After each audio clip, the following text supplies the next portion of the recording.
what you wanted and then trying to sell you stuff based on that. That's sort of what LO is, which I'm stoked for. But that being said, there's like 2 people on it. So I look at it, I'm like, what do? I could say hello to Funkhouser again. So it's like, I think time will tell. Like right now, it's just a kind of a cool posy thing to be like, I'm on LO. But so far, being on LO has not necessarily changed my life in any dramatic form. I don't know about yours. Like right now, I got a good seat in the social media sphere. Well, that's good for us. Goes with my latte and my glasses. I'm just, I'll just be at Starbucks updating my LO page whilst taking breaks from writing a screenplay that no one will ever read ever on my Mac. What else? Keanu Reeves wants a restraining order against a woman who walked into his house and went skinny dipping in his pool. Yeah, I don't think, Keanu doesn't want this lady anywhere near him. Maybe he's afraid that she might be an acting coach. What was the period drama like that he was in? Was it Dangerous Liaisons, where he played a French guy, like part of the French aristocracy back in the day? I haven't followed Keanu Reeves' career so much. Then whoa, and what would you do? I mean, this came out in the 90s, and I remember seeing it, and it was like, no, it wasn't Speed, but it was like, it was some sort of period drama piece where he dueled people with a sword, and like, and it was, I remember seeing it and being a kid and going, wow, they'll let people be in this movie, not because they're convincing, not because they're good, but because people want to see them in movies. Like, that was the thing. I was like, people want to see this guy in movies, because there was a point where, and I think he was opposite some really good actors, like Shakespearean types. I think he might have been playing opposite Jeremy Irons or someone like that, someone of great weight and magnitude in the acting world. And there was a part where they dueled, and he was like, oh, he might as well have been like, oh, I totally killed you, dude. And I was like, oh my God, they'll let this guy be in anything because people just want to see him. It was an interesting eye-opener as a child as to what made the entertainment world go around. I was like, so it's all fake. Well, no, I was just like, some people want to see him, and that's legitimate. People want to see him in movies, and that supersedes doing something that's good. Interesting. Yep. That was the lesson I learned from Keanu Reeves. What else? Well, the Biebs is back. Justin Bieber? Yeah, he hung out at a club where Paris Hilton was DJing. Oh, yeah. And to those who believe that there is a hell and it exists here on Earth, all I can say is, I'm sorry I doubted you. Justin Bieber hanging out at a club where Paris Hilton DJing? Yeah. No, I think that qualifies. He was growing a mustache for a little bit. Like just a standalone stash. Where, in his closet at home? I don't know. And then I think he got rid of it.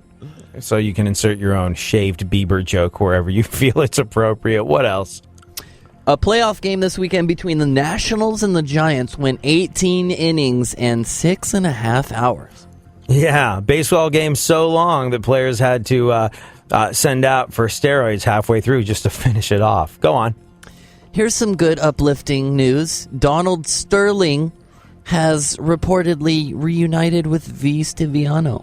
Oh, I'm glad it's working out for those two crazy kids. That's great. Because, when it comes to classic love stories, for my money, you cannot beat one featuring an old, unrepentant racist and a shameless gold digger of ambiguous ethnicity. Yay! There's hope for us all. What else? V. Mexico has arrested one of the country's most notorious drug lords. Great. That makes it one down, 462,879 to go. Fantastic. Progress in Mexico. What else? Well, sorry to tell you, but Ebola has reached America. Yeah. The virus so deadly that out of habit, NFL Commissioner Roger Goodell gave it a 2-game suspension. That stuff's up in Dallas. That stuff's up in Dallas. It's ground zero in America is Glenn Beck land. Oh my God, people are gonna be. Yeah, no, I really wish I wish we've said it before, we'll say it again, because it's true.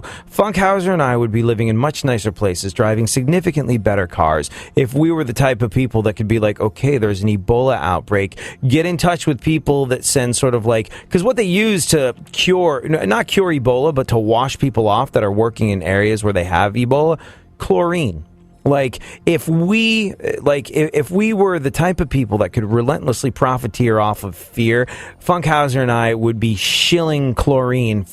We would have been in touch with a chlorine wholesaler and would be shilling it on my website immediately. Not only do we not have the moral deficit necessary to do that, I also don't have a website, so we're really, that's pretty much. Maybe I can put it up. Maybe I can put it up on my LO page. Yeah, it's like click the microphone in the top right hand corner and enter my name for 20 minutes. Yeah. Just click it. Yeah. It's always the microphone in the top right-hand corner. Oh, God. I wonder, because, like, what you do on the radio is, you're there, and it has to do with commercials, and there's commercial endorsements, and that's how you pay rent, and that's how you avoid selling too much blood to pay rent, and you do commercials. But these words ring in my ear every single time. I'm like, I like drinking vitamin water, and I think you will, too. The words of Bill Hicks, great comedian from the 90s, who said, you do a commercial, you're off the artistic roll call forever. Those words haunt me every single time I'm trying to, like, have you tried the new Doritos Taco Loco? What about the stuffed crust pizza from Pizza Hut? Hardwood smoked bacon inside the crust. That'll be good for your pre-diabetic fat ass. Yeah, you should have 3 of those. And then I hear the ghost of Bill Hicks going, off the artistic roll call forever. What else?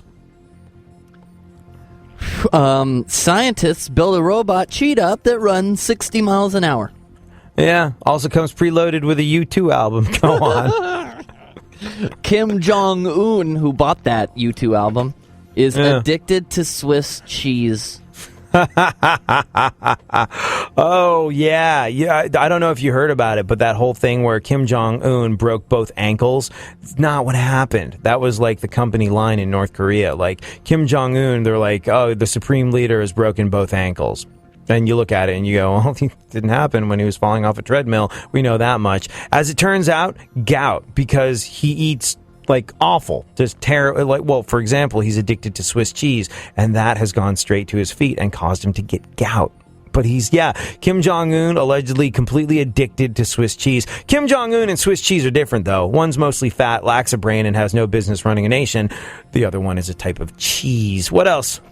Researchers are back, and they're saying that binge drinking leads to a low sperm count.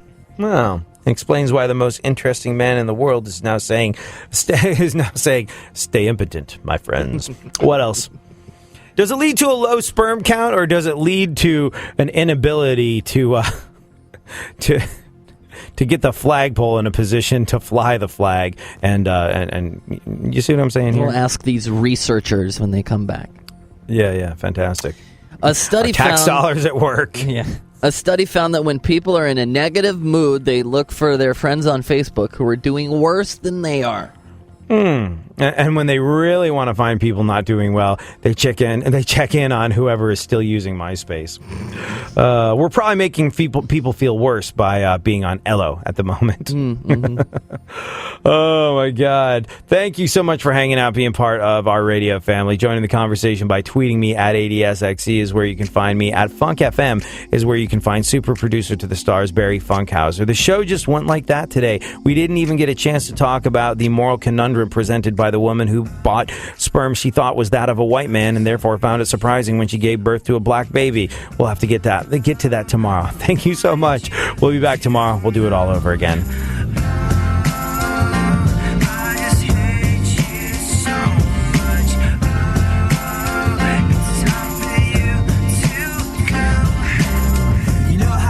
Sometimes you feel like it's cool to turn the other cheek and give people the benefit of the doubt even when they don't deserve it.